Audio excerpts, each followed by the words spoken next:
E aí, tudo bem? A mãe cansada que habita em mim, saúda a mãe cansada que habita em você. Descansa Tê. Estamos aqui com mais um Momcast, podcast da mãe cansada, que sou eu, Ana Paula, essa pessoa que vos fala, mãe do Theo, de 4 anos e 4 meses. E hoje eu tô aqui com a pessoa responsável, né, por eu estar aqui. É a minha mãe? Não, muito pelo contrário. É uma psicóloga que me deu alta. Ê! Brincadeiras à parte. Ela é uma psicóloga, né, materno-infantil, que veio aqui. E eu começo o meu podcast, Mariana, agradecendo a sua presença imensamente. E eu vou te dar um presente por ter vindo, tá bom? É verdade. É? Ó. Tá aqui, ó, gente. uma caneca que já pode usar, né? Já pode usar. Amei! Presente. Vou usar super agora. Fique à vontade aí. E é isso. Por favor, passe suas credenciais aí. Fique à vontade. Bom, vamos lá. Eu sou a Mariana, eu sou psicóloga, eu que dei alta pra Ana em um determinado momento da vida. Em que ponto a sua carreira chegou que você me deu alta? Não, tô brincando. Não, mas eu quero primeiro agradecer mesmo o convite, né? É uma honra pra mim estar aqui, prestigiando esse seu projeto tão maravilhoso. E acho que por conta da nossa trajetória também, né? Me sinto realmente muito honrada em fazer parte disso. E principalmente por ser um assunto que eu gosto tanto, que é realmente de grande interesse. E foi um divisor, né? O maternar e o trabalhar com a maternidade foi um divisor na minha vida pessoal e profissional. Então, espero que a gente consiga aqui construir um momento muito bacana e que faça aí uma diferença na vida de algumas mães. Legal. Obrigada mais uma vez. E aí, hoje, né, o assunto que eu queria abordar com você é puerpério, né? Então, assim, essa doença gravíssima que acomete mulheres, tem acometido aí mulheres ao longo da história da humanidade. Queria aí que você começasse a falar que doença que é essa, qual é o mosquito transmissor, como é que pega isso... enfim, o que é brincadeira, né, gente? O que é, quais os tipos, se tem tipos, né, sintomas, enfim. Vamos lá, né? O puerpério, ele não é uma doença, né? Ele é um período ali da vida da mulher, então ele tem início após o nascimento do bebê.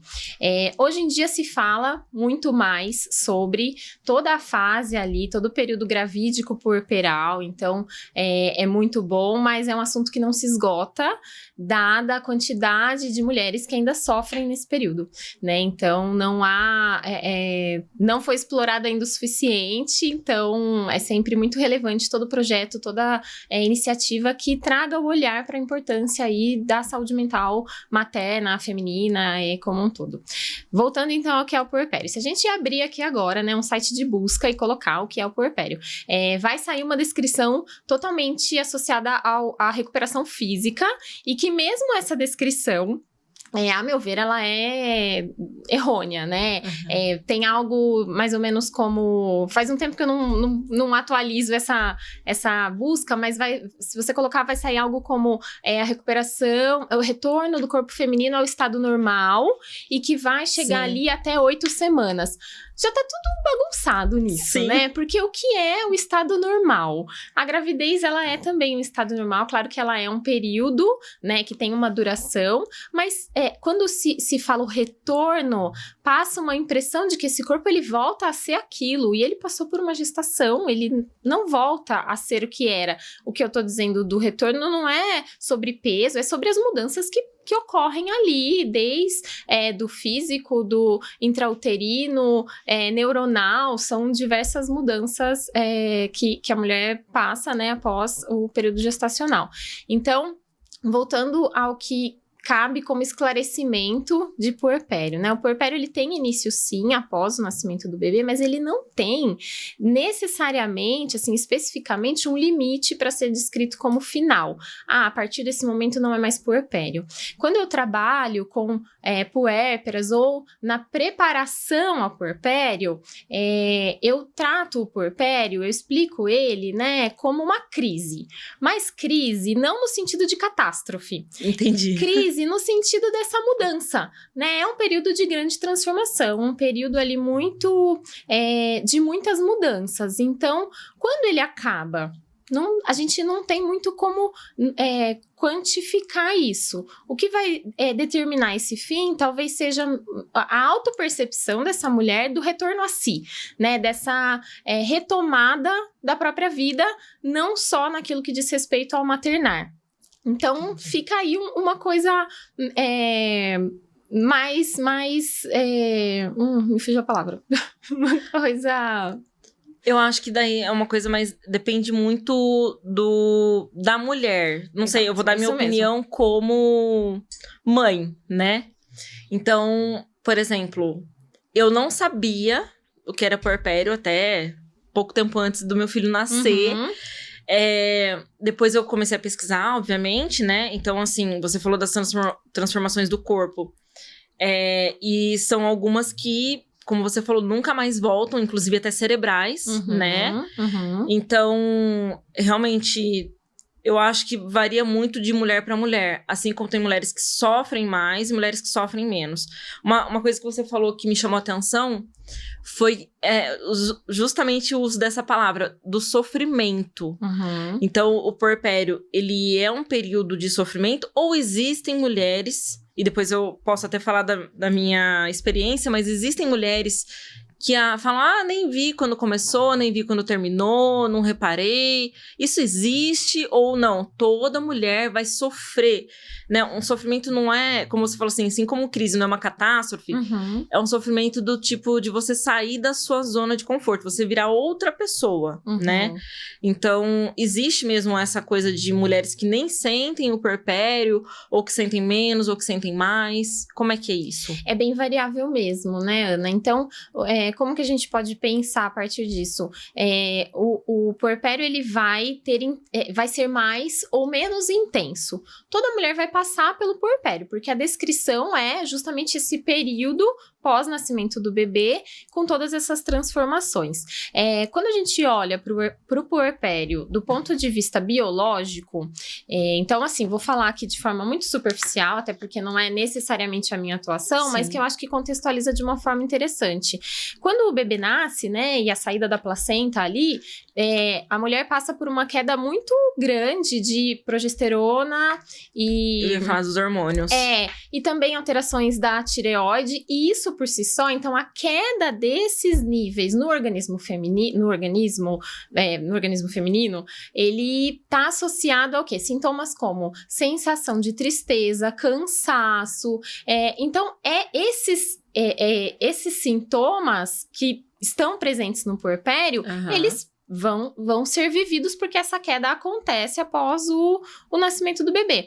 Quer dizer que isso vai gerar um sofrimento intenso? Não necessariamente, né? A mulher pode passar por isso de forma muito suave, sentir ali as mudanças, mas não necessariamente se sentir uma tristeza profunda, sentir o choro tão constante, ter ali um choro tão constante. Então, o puerpério é isso, ele vai ser mais ou menos intenso dependendo de diversos fatores. Entendi. Não, perfeito. Você falou de choro intenso, né? Eu lembro que quando eu engravidei, eu chorei um dia porque eu tava comendo um pão. E no dia seguinte, eu chorei porque o meu marido tava abastecendo o carro. Então, assim... Eu não vou nem perguntar qual era a problemática, porque muitas vezes não segue uma lógica, né? Não tem lógica nenhuma, né? Como que alguém chora porque... Enfim. Mas é muito louco esse negócio. E é tudo por causa dessa variação dos hormônios mesmo, né? Sim. Que acontecem. E aí, você falou de sentir uma tristeza mais profunda, ou né? Mais intensa. E outras menos. E aí, eu queria que você explicasse pra mim... por favor, porque é uma dúvida que eu tenho muito, é a diferença entre depressão pós-parto e baby blues. Porque eu tive alguma coisa nesse sentido, nada diagnosticado, te conheci muito depois, na verdade, mas eu tive alguma coisa nesse sentido. Até hoje eu não sei exatamente o que eu tive, mas realmente esse estado de tristeza é muito grande. Então, o que diferencia um do outro? Como que a gente consegue identificar? Tá. Os sintomas são muito semelhantes, né? Porque quando a gente tá falando aqui do puerpério, na verdade o puerpério é esse período pós-nascimento do bebê, mas essa sintomatologia, ela é a descrição do baby blues. O baby blues, né, ele é essa tristeza, essa melancolia, um pouco, às vezes, dificuldade de estar com esse bebê, motivação, aí entram também falta de concentração, sentimento de inadequação, de inapetência, e todos esses sintomas, eles também descrevem a depressão pós-parto. Então, Entendi. o que tirando algumas nuances muito características que estão presentes só na depressão pós-parto, o que vai determinar um ou outro é o nível do sofrimento de cada um dos dois, então a intensidade, né, com que esses sintomas são vividos e a permanência deles. Então, quando a gente tá falando do baby blues, que aí a gente entende toda essa sintomatologia por conta ali, tanto das alterações hormonais, quanto da adequação social da maternidade, ela vai ser um pouco mais sutil, não vai ser tão constante e ela vai durar um tempo mais curto. E também o fator que eu penso que é mais relevante, não vai impedir essa mulher de realizar as atividades. Enquanto quando a gente está falando da depressão, essa mulher muitas vezes até consegue sim realizar essas atividades, mas com um sofrimento muito maior, é tudo muito mais difícil, né? E é difícil às vezes até o fato de pedir e receber ali alguma ajuda. Quem é que dá o diagnóstico, né? Como é que a gente, então, vai fazer, já que é tudo tão parecido, como que a gente vai determinar? Sim. Partindo aqui, antes de entrar nisso, o que eu penso, né? O diagnóstico é importante, ele é super relevante porque vai determinar se há necessidade de intervenção medicamentosa ou não, mas o que eu trago até como dica ou recado, né? Eu não preciso do nome, do diagnóstico, de vestir aquela plaquinha para que eu receba tratamento, né? Então, muitas vezes as mulheres e as famílias, principalmente, elas ficam com essa preocupação. Mas é depressão? Mas é depressão? Claro que se for depressão, isso precisa de um cuidado ainda maior. Mas se essa mulher está em sofrimento, se essa mulher está passando pelo puerpério de forma muito sofrida, ela precisa de ajuda. Ponto. E aí a gente parte daí, né? Perfeito. E você falou de intervenção medicamentosa e tudo mais, né? Então, existem... Eu lembro, quando eu fui mãe... Eu sou mãe, né? Eu falo no passado, é meio estranho, né? Eu fui mãe, eu ainda sou mãe. Mas quando eu engravidei e passei pelo puerpério, outras mulheres que estavam passando, né, no mesmo período que eu...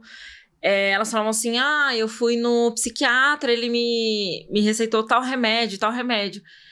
E eu tinha muita preocupação até de tomar café, né? Porque, assim, qualquer coisa eu ficava pensando, meu Deus, vai passar pro meu filho, né? Pela amamentação, enfim, esse tipo de coisa. E isso é tabu ou isso é real? Como é que é, Mari? Não, existem muitas medicações e a cafeína, aí tem uma questão controversa, mas enfim, acho que é muito mais na gestação do que, né, depois do nascimento do bebê, mas não me cabe aí essa parte, mas voltando à parte da... Pode falar. Não, é que eu perguntei e talvez nem seja a sua área, né? Seria uma pergunta talvez mais profunda para um psiquiatra, né? Mas assim, como você entende e acompanha muito disso, né? Porque às vezes eu acho que a sociedade tem um tabu da mãe que toma um remédio depois da gestação. É isso que eu queria falar. Não, sim, eu ia chegar nisso, que existem muitas medicações que são seguras para serem usadas durante Legal. a amamentação. Porque a questão da medicação pós-nascimento do bebê está relacionada ao amamentar, né? Por conta Isso. do bebê receber ali tudo aquilo que a mulher faz uso. Mas tem um site, que é um site que qualquer pessoa pode acessar, é o Elactância. E lá você consegue pesquisar qualquer medicação, qualquer medicamento, princípio, para saber qual o nível seguro desse uso. Usei muito o lactância. Normalmente o psiquiatra, né, assim, pelo menos as pessoas que eu conheço ou que acompanham comigo, eu sempre indico que busquem um psiquiatra com conhecimento em perinatalidade, porque esse psiquiatra vai ter ali um aprofundamento das nuances do puerpério, do baby blues, da depressão pós-parto. Não quer dizer que os outros não terão, mas sabe aquelas especificidades que às vezes faz aquela diferença, né? Sim. Então, aí buscando sempre essa melhora da mulher, né? Acho que só comentando aqui, quando você diz esse tabu, esse olhar social muito crítico para a mulher tomar uma medicação depois do nascimento do bebê, parte muito desse olhar de que, e aí não só sobre o maternar, mas sobre a mulher em si, Sim, né? sim. Esse viés social de que é assim mesmo, do quanto as mulheres são invisibilizadas e na maternidade não haveria de ser diferente, né? Então, é muito comum tudo aquilo que promove sofrimento feminino, em especial relacionado à maternidade, ser recebido como, mas é assim mesmo, comigo também foi, dói mesmo, e a gente precisa anular, né, a naturalização do sofrimento feminino. Então, se tá sofrido, se tá doendo, tem alguma coisa que tá errada ali, que tá disfuncional, que pode ser regulado, né? A amamentação tá machucando, tá doendo. É assim mesmo. Depois você acostuma. Não, provavelmente essa pega tá incorreta, o posicionamento não tá legal, tem algo ali que pode melhorar, né? Sim. E aí acho que na questão da medicação também, se essa mulher tá em depressão pós-parto, como é que ela vai dar conta de cuidar de um ser humano que precisa de 24 horas ali de cuidados? Sim. Né? Então é preciso sim por isso que eu atendo mães, né? Porque a mãe é essa grande base, esse suporte, para que esse bebê possa sair bem disso, receber o melhor que ele pode ali também, né? Sim, e eu acho que é muito interessante a gente trazer essa coisa da saúde emocional, não só das mães, né? Falando aí num geral, porque quando a gente fala de tabu com medicação, é isso, né?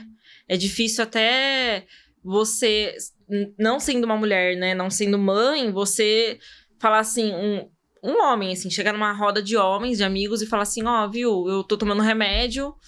Meu, acho que eu nunca vi isso acontecer, né? E acho que é muito legal. Toda a conversa sobre saúde mental, no geral, é algo muito, muito bacana de acontecer. E ainda mais no nosso ambiente aí materno, né? Que nem você falou, a gente tá criando um ser humano, né? Não dá pra ser de qualquer jeito. E teve uma outra fala só que eu gostei muito, que é melhorar, né? Você escuta muito, né? Eu sofri, foi assim mesmo, é difícil mesmo. Tá, mas a gente pode melhorar, pode fazer melhor, né? Será que precisa, né, ser assim? Exatamente. Eu uso uma analogia no consultório, talvez tenha usado com você. Mas é isso de assim, tá bom, eu consigo carregar 10 sacolas, eu coloco 5 em cada mão e eu consigo carregar. Mas se tem alguém do meu lado que não tá com nenhuma, será que eu não posso dividir isso, né? Ou será que eu não posso olhar para esse conteúdo e será que eu preciso carregar essas 10 sacolas aqui? Será que, né, faz sentido? Então, pra gente olhar um pouco para essas cargas, tudo aquilo que tiver pesado, aquilo que tiver gerando sofrimento, precisa ser revisto, né? Precisa de ajuste, precisa de mudança e muitas vezes precisa de apoio, seja ele de um profissional, de uma rede de apoio, de uma medicação, enfim, por aí vai. Legal. E eu queria fazer uma pergunta que eu acho que essa vai ser a que vai valer ouro, hein? Como que a gente identifica as nossas emoções? Tem alguma coisa, alguma técnica que você possa falar aqui, compartilhar com a gente? Pra gente conseguir identificar as nossas emoções. Não só como mães e mulheres, mas se você quiser focar nisso, vai ser mais legal, acredito, pra quem tá escutando a gente. Então, assim, como a gente consegue identificar as nossas emoções? Tem alguma técnica, alguma dica, algum hack aí que você possa passar para nós? Acho que quando você traz essa pergunta, né, o que me vem de imediato é muito sobre o conhecer-se e conhecer as emoções, né? Então, quando eu me conheço, e aí eu não tô dizendo só de terapia, mas a terapia, de certa forma, é sim um processo que ajuda no autoconhecimento, eu vou entender o que é fator desencadeante para me deixar mais assim, mais daquele jeito, o que é que me deixa melhor ou pior, e aí, então, é sobre me conhecer, mas é também conhecer as emoções, né? O que é raiva? O que é tristeza? O que é alegria? O que é empolgação? E é interessante porque isso no consultório aparece com uma certa frequência, assim, tá bom, então o que você sentiu com isso? Como é que você tá em relação a essa situação? Ai, não sei, eu tô empolgada, mas tô ansiosa, mas tô... Às vezes é sim um misto, mas às vezes é desconhecimento. Então a gente, vou responder com essa duplo caminho, assim, que é sobre o conhecer-se, mas também o conhecer o que é aquilo, né? O que é essa emoção, como que ela se descreve, como que ela se apresenta em mim.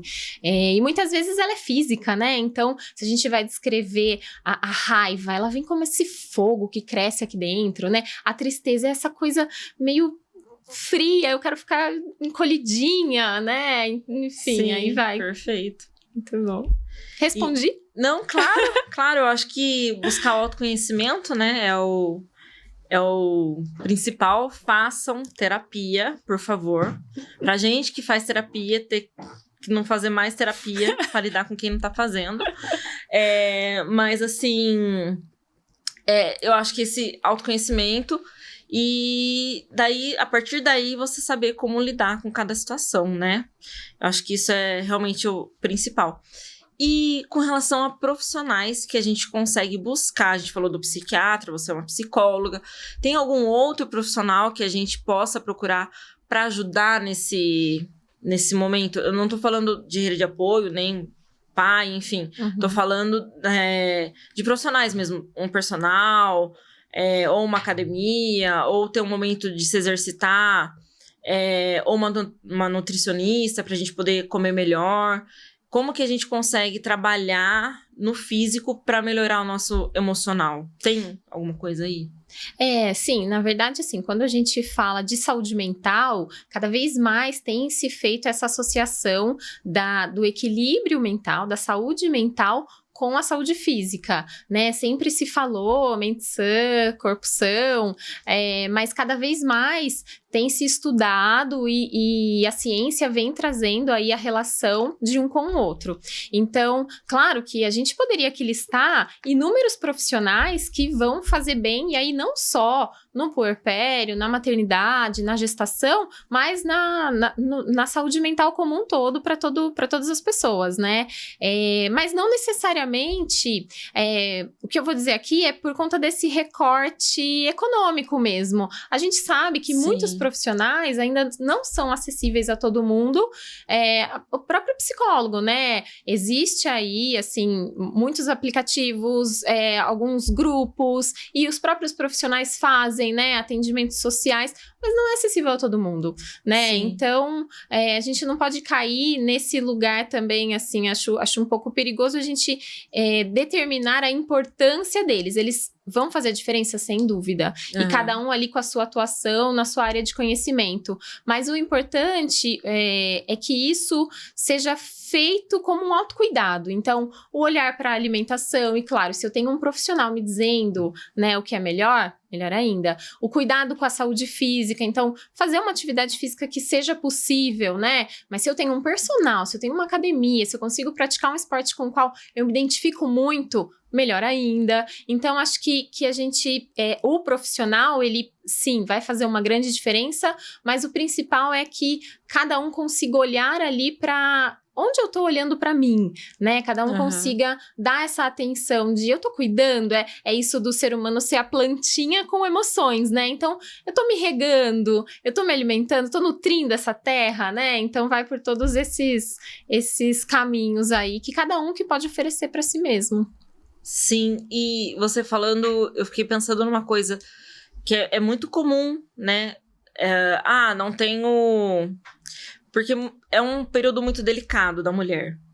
Então, não tenho ânimo, não quero ir pra academia, que nem eu odeio ir na academia, não, né? Não é assim, sorrindo que eu vou, imagina acabando, né, de ter um filho pra cuidar. Então, assim, muitas vezes a gente pegar o filho, pôr no carrinho e dar uma volta, uma caminhada leve, suave, pra você... Isso são atitudes, assim, que custam zero, né? Falando financeiramente, Sim. obviamente, mas que ajuda muito também, né? Às vezes você fala, eu não tenho dinheiro para pagar uma nutricionista. Não, tudo bem. Mas você consegue procurar, como você falou, né? Vários aplicativos, várias coisas que de receita, de acompanhamento psicológico, enfim, né? Então tem aí uma rede muito bacana. Até, inclusive, se você... É que você não comentou, mas eu vou falar. O impacto da meditação, tanto durante a gestação e depois. Que você falou assim, que não tem como a gente se preparar para o puerpério, né? Mas a meditação, ela tem algum impacto? Porque eu meditei bastante na gestação e tentei meditar depois do nascimento, mas e aí? A meditação, ela é um caminho também? Porque daí também custa zero, né? Você praticar alguma meditação. A meditação, ela vem também, assim, cada vez mais sendo falada a partir dos benefícios para esse relaxamento da mente, controle de ansiedade. Então, inevitavelmente, ela vai também refletir muito positivamente ali no puerpério, nos sintomas do baby blues. Falando sobre o preparo para o puerpério, na verdade, o preparo, ele existe, né? Até trabalho com isso também. Existe ali o pré-natal psicológico, é uma das minhas atuações, mas ele não impede um puerpério intenso, né? Então, o que vem a ser o preparo? Entendi. O preparo é o conhecer, né? É saber o que pode acontecer. Então, eu vou aqui até trazer um pouquinho da minha experiência pessoal. Quando eu engravidei, eu já estava formada há uns 3 anos, talvez. E não por isso eu tinha entendimento e conhecimento sobre puerpério, rede de apoio, baby blues. Conheci na teoria, na faculdade, talvez, muito brevemente, mas a minha atuação logo imediatamente pós-formada era em RH. Eu atuava no consultório, mas muito naquela coisa de o que eu faço depois do trabalho, né? Foi a maternidade que trouxe essa mudança total ali para minha carreira. Então, hoje eu atuo exclusivamente, né, no consultório. Mas no final da minha gestação, eu tive uma questão e eu fiz repouso quase no último trimestre inteiro. E aí era isso, eu estava impedida de trabalhar, porque eu não podia passar por situações de estresse.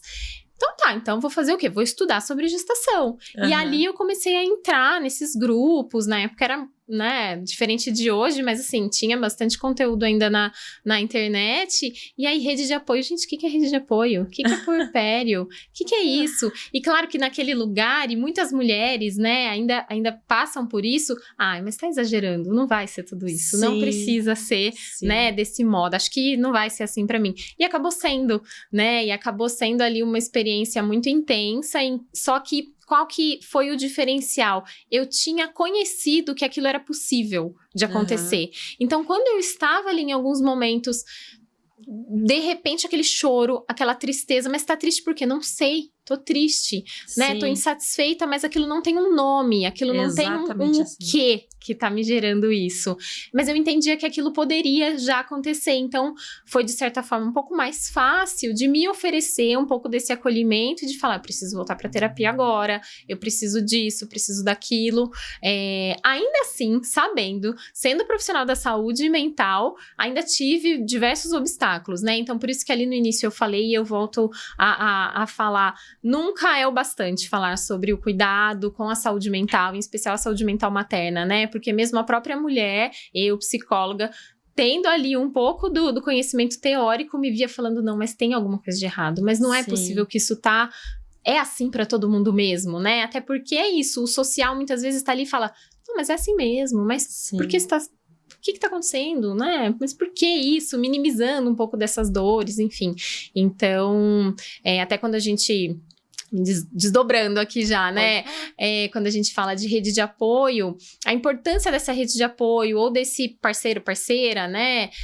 De olhar para essa mulher, de entender que tem algo de diferente ali, porque pode ser que nem ela tá entendendo, Sim. né? E se eu começo a detectar que tem algo que não tá tão bom, que tá gerando um sofrimento, mesmo que não parta dela, de trazer um holofote para isso, né? De oferecer um cuidado, de propor ali alguma coisa que promova um pouco dessa melhora da saúde mental, do estado de humor. Sim.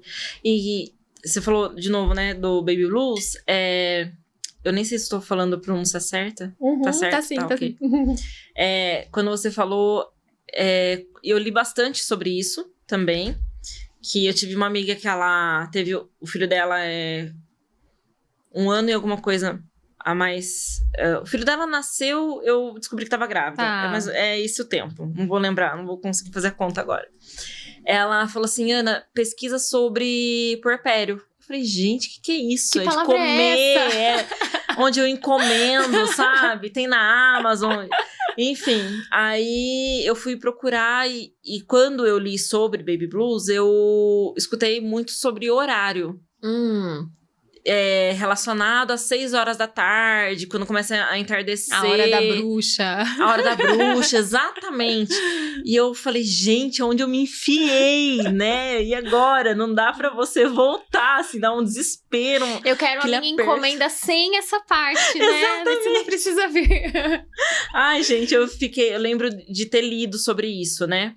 Então, eu queria te perguntar, tem alguma coisa relacionada ao horário, isso ou é um mito? Outra pergunta falando, né, de mitos e verdades aí, que eu li é que o puerpério, ele duraria por 2 anos.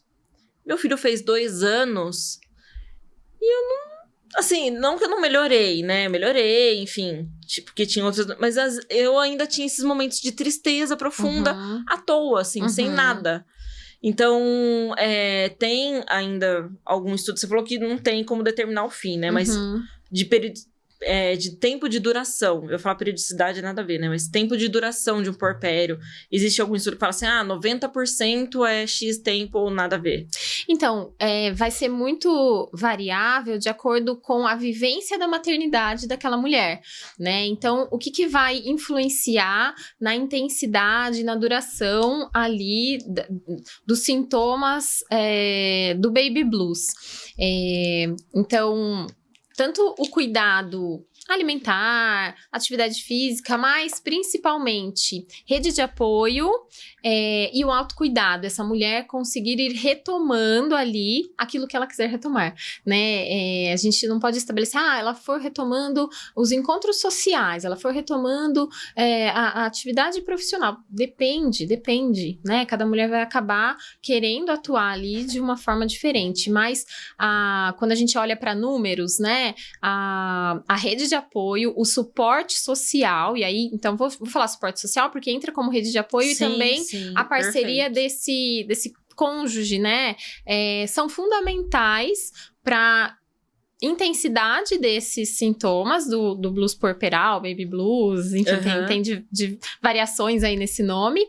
E também esse entra como um fator de risco para o desenvolvimento da depressão pós-parto, né? Então, uma mulher que não tem uma rede de apoio, que não tem um pai, uma parceira presente. Aqui eu até trago o recorte da parceira, mas a gente sabe que é muito mais frequente e constante em relações heteroafetivas a ausência desse pai e a sobrecarga feminina, né? Então, tanto que os dados, eles trazem muito relacionado a isso, assim, a ausência do pai, né? Não à toa o número de filhos sem registro paterno é gigantesco, aumenta a cada ano, mas o quanto que esse fator, né, da rede de apoio, do suporte social, ele é relevante para a vivência da maternidade como um todo.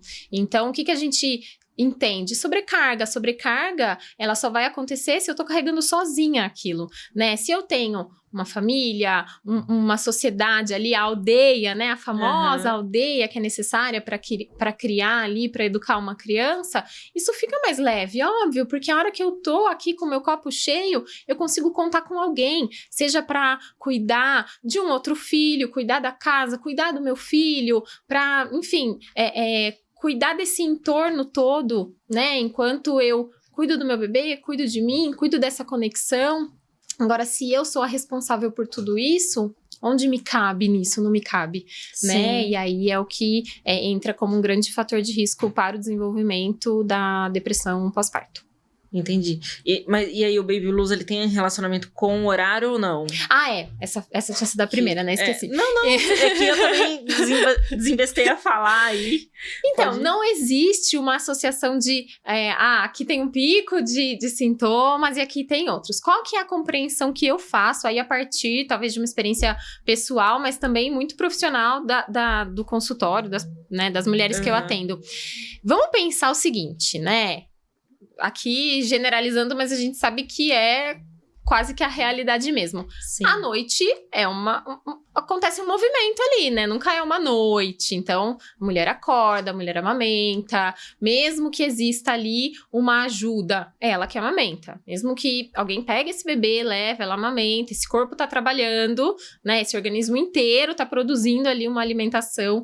Alguém leva, fez esse bebê dormir, mas eu tô aqui, né? Eu tô no meu estado de alerta. Já é difícil o sono repousante, né? Então, eu já não tenho uma qualidade de sono. Durante o dia, eu tô ali cuidando desse ser que me demanda, né? Cuidar de um bebê é doação.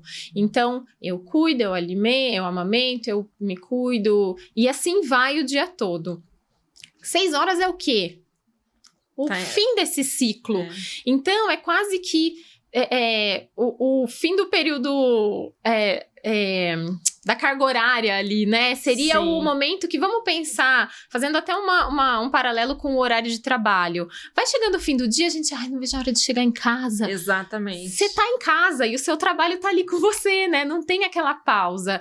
Então, normalmente, esse fim do dia, ele tem esse nome, Hora da Bruxa, e depois isso se transporta pro bebê também, né? O bebê também tá ali o horário que falam, né? O bebê também chora mais. Tem muito mais a ver com o ciclo do dia mesmo, com os afazeres todos, né? Com tudo que aconteceu naquele dia, do que necessariamente com... tem um horário para bater o sino ali, né? Do pico de estresse. Então... é sobre o horário, mas é muito mais sobre o ciclo do que aconteceu naquele período. Fez sentido? Ficou claro? Não, completamente. Maravilhoso. Você falando assim, eu até lembro muito. Porque eu trabalho desde os 13, né? Tô com 36, então assim... E eu fui mãe com 33, então dava aquele horário, assim... de ir embora do trabalho, e era justamente esse pensamento que eu tinha. Eu não vou embora, né? Acaba. Eu vou ficar aqui com o meu trabalho aí em casa, né? E é muito louco isso, porque até hoje, né? Eu chego do trabalho e eu tô com meu filho ainda. Estou trabalhando, né? Enfim... comparando aí, obviamente, cuidar do meu filho com o trabalho, que fazendo essa analogia rasa. Sim, obviamente, gente, eu amo ficar com meu filho. Diferentes, né? Isso. Mas acho que até pegando... a gente não descansa, né? Exato. E até pegando isso que você trouxe, né, Ana? De mesmo hoje, que eu vou pro trabalho e tem esse fim, e aí eu vou pra casa e tem o segundo turno, ou às vezes é o terceiro turno, depende, né?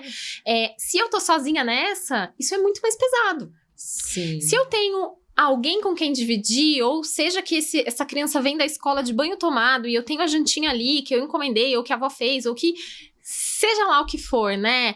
Olha como isso alivia um pouco o peso de tudo aquilo que tem que ser feito, né? Então, o apoio, ele é fundamental. E claro, é isso, né? Os papéis sociais da mulher, eles são muitos. Mas eu brinco que... outra analogia com planta, né? Olha aqui. Mas se cada papel fosse ali um vasinho, o papel da maternidade, ele vai se enraizar por todos os outros. O trabalho, eu consigo pedir demissão, faço uma transição de carreira, segunda-feira, eu fui embora do trabalho, fechei o computador, eu não preciso necessariamente voltar naquilo. Eu posso, às vezes, até pensar, mas assim, não tô naquilo.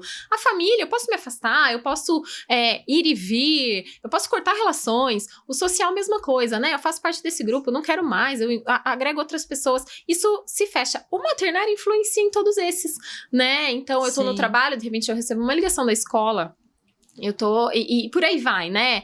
Então, esse vazinho, né? Ele tá sempre ali. Então, sozinha, esse vazinho, eu vou cuidar dele sozinha, ele vai ficar mais pesado. E, infelizmente, essa nem sempre é uma escolha, né? Então, aí a gente entra de novo na sobrecarga materna, na maternidade solo. A gente poderia aqui discorrer horas, né, sobre essas temáticas que recaem muito mais sobre a mulher mesmo do que... E a própria rede de apoio, né? Sim. O quanto que hoje, assim, a gente não tem mais como falar dessa aldeia. Não necessariamente mora-se perto da família, né? Não necessariamente você tem ali uma vila, então que sejam os vizinhos que vão oferecer algum apoio, algum cuidado. Sim. Então, cada vez mais, né, a gente vai se isolando em pequenas famílias, que às vezes é sobre uma mãe, um pai, um bebê, enfim, um casal. Uma mãe e um filho só. Muitas vezes, mesmo tendo ali alguém, acaba sendo essa, né, que é um tema, assim, também que daria para falar bastante, que é a maternidade solo dentro, né, de um relacionamento. Então, perfeito. Esse enraizamento. Não dá pra pedir demissão, muitas vezes a gente nem quer, né? Não. E muitas vezes não. É aquele meme, né? O maternar é esse cansaço que você quer fugir, mas você põe o seu bebê na mala. Exatamente. Você quer fugir, mas com ele. Então, o falar do cansaço não é sobre o não querer exercer aquilo, né? Assim, então, o puerpério, o baby blues, não é sobre só as dificuldades, mas é sobre os desafios que se colocam dentro desse momento que deveria ser de conexão. Né? Como é que eu me conecto com esse bebê se eu tenho que pensar no cachorro, na casa, na roupa, no alimento e tudo aquilo, né? Fica difícil, fica partido. E aí gera sobrecarga e traz todos os desafios que a gente vem falando aqui. Sim, não, perfeito. Eu falo muito que as mulheres hoje, elas trabalham como se não fossem mães. E são mães, né? A sociedade exige que a gente seja mãe, como se a gente não tivesse que trabalhar, né? Então, é uma carga muito pesada, né?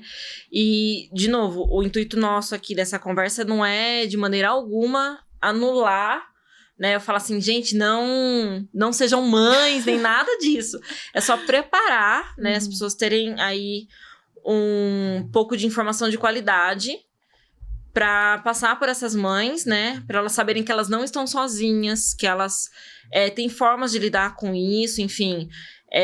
Eu falo muito isso. Toda vez que eu converso com outra mãe, eu acabo descobrindo um jeito novo de lidar com o meu filho. Eu acho que isso é muito valioso, né? E é isso, assim, se você tiver alguma coisa que você queira falar sobre mitos e verdades, alguma coisa que eu deixei passar, que você queria comentar, esse é o seu momento. Pode abrir aí seu coração. Eu vou falar então, porque essa última fala que você trouxe me recordou aqui, porque assim, né, falar sobre o pós-parto, o maternar, ele é infinito, assim, a gente teria diversos desdobramentos, né, então a própria amamentação, mas você trouxe um ponto que, quando você disse, o intuito aqui não é passar o recado de um terror, não tenham filhos. Isso. Mas acho que o nome que a gente pode dar, né, é sobre quebrar essa romantização da maternidade, né? É claro que o romance, ele precisa existir, e ele existe, é aquela coisa do eu não escovei o dente, eu não tomei banho, eu tô com fome, mas eu olho para aquele rostinho dormindo e pronto. Valeu a pena. E aí depois eu volto com cansaço e tudo mais. Mas a gente precisa olhar para a romantização que ainda se coloca em relação ao maternar, porque por trás dessa romantização tem a sobrecarga e tem a validação do sofrimento materno, né? Essa coisa da imagem da mãe cobrindo esse filho e recebendo flechas nas costas. É essa mãe ali no trapézio equilibrando 50 pratos e isso é maternar. Não precisa ser. Só tá sendo assim porque ela tá sozinha nessa, né? Então a gente não pode romantizar o sofrimento e a fala, né? Quando a gente esmiuça e se debruça sobre todas as questões do puerpério, do maternar, da sobrecarga, da maternidade solo e por aí vai, é justamente para chamar a atenção para isso, para que a mulher cada vez mais veja que aquilo não é natural, que aquilo não pode ser naturalizado, que não precisa ser desse jeito. Às vezes não se tem escolha, mas então tá, dentro disso aqui, o que dá para ser diferente, né? E também, né, claro, para trazer esse olhar e essa responsabilidade pro restante também, né? Como sociedade mesmo. Você viu uma mãe ali empurrando o carrinho com sacola, com mochila. Nossa, poxa, será que eu não posso ajudar? Será que eu não ajudaria se fosse uma outra pessoa com uma outra demanda, né? Então, acho que é um pouco disso, assim, longe de ser não tenham filhos, mas sim de vejam como é esse caminho, né? E como ele pode ser. Então, é sobre quebrar um pouco dessa romantização que traz, acho que cai nisso do preparo, né? Eu sei onde como pode ser, né, esse caminho. Legal, bacana, Mari. E aí eu queria saber qual a sua maior batalha aí como psicóloga materno-infantil, se é que você pode dividir aqui um pouco com a gente. E depois você passar aí seus contatos, pra quem quiser te conhecer melhor. Tá bom. Tem o meu carimbo, tá, gente? É boa. Pode entrar em contato. Ai, fico muito grata. Obrigada. Inclusive, depois eu quero marcar outras sessões com você. Vamos lá. Vamos fazer aqui um bate-papo, sessão compartilhada. A hora que parar de gravar, então, tá bom? Já tá marcado. A gente já... Eu acho que a grande batalha, né, Ana? Mas aí eu vou até ampliar isso, não só para o maternar, né? Mas é a limitação que se coloca frente a... Vou até pegar a sua fala, assim, né? Aqueles que não fazem a parte deles, né? Então, é o sobre eu fazer terapia para lidar com aqueles que não fazem, né? E acho que, né, trazendo com um tom de brincadeira, mas as grandes dificuldades do maternar e do público materno, muitas vezes são sobre as dificuldades colocadas ali, né? Então, quantas não são as mães que, às vezes, elas buscam a terapia, mas elas ficam olha, mas nesse momento é a hora que o meu marido vai estar, ou a hora que a babá vai estar, ou a hora que isso... Então, essas dificuldades enfim, são minhas, mas são de cada uma delas, né? Mas, no geral, essa busca pela validação do cuidado com a saúde mental. E aí, sim, né, afunilando esse funil. Funilando essa questão. Boa, obrigada. Esmiuçando aí. Essa é a importância mesmo, né, da validação e da valorização do cuidado com a saúde mental materna, com a saúde mental feminina. E acho que esse é um campo que vem cada vez mais se ampliando, ainda bem, a pandemia trouxe um pouco disso, assim, né, colocou um holofote nisso, porque acho que é isso, quem nunca imaginou passar por situações, acabou entrando ali, e então, acho que é essa grande batalha de todos os profissionais da saúde mental, a valorização mesmo do cuidado à saúde mental. Sobre a minha divulgação, eu tenho um Instagram, né? Mas assim, não esperem grandes presenças, porque ele não é muito bem alimentado, né? Mas não por desinteresse, por falta de prioridades, de tempo, enfim, não sei. Mas lá tem o seu WhatsApp. Tem meus contatos, enfim, sim. É que eu acho que é mais fácil passar o arroba do que o telefone, né? Não, sim, é o @marianapires.pc. Tá, vou deixar na descrição do vídeo, tá? Fiquem tranquilos. Mas é porque em determinado momento a rede social em si, ela passou a ocupar ali um lugar, né? Existem planos e projetos futuros, mas os outros projetos ocupam tanto tempo que é isso. É uma questão de qual pratinho eu vou segurar, né? Qual é a bola de cristal aqui, porque as de borracha estão ali pingando no restante. Perfeito. Muito bom, mas eu quero agradecer mais uma vez a oportunidade de estar aqui. Uma honra para mim estar aqui falando desse tema. Acho que eu preparei, né, mentalmente várias coisas. Eu sei que nem metade delas eu acabei falando. Mas foi tudo muito bem. bom, muito Que bom. bom, que bom. E muito sucesso aí pra você. Obrigada, Que você obrigada. toque mesmo a vida de muitas mulheres e Tomara. esse pertencimento traga um pouco desse autorreconhecimento e cada uma conseguindo buscar aí a melhora, né? Legal, obrigada. Queria agradecer mais uma vez a sua presença. Volte sempre que quiser. Agora você já tá aí com a casa aberta. Quando você Legal. quiser, só Voltarei. me mandar uma mensagem. Falar, ó, Ana, eu tenho um assunto aqui que eu acho que vai dar pano pra manga. Legal. E aí a gente grava. Voltarei. Tá bom? Obrigada, viu? Obrigada.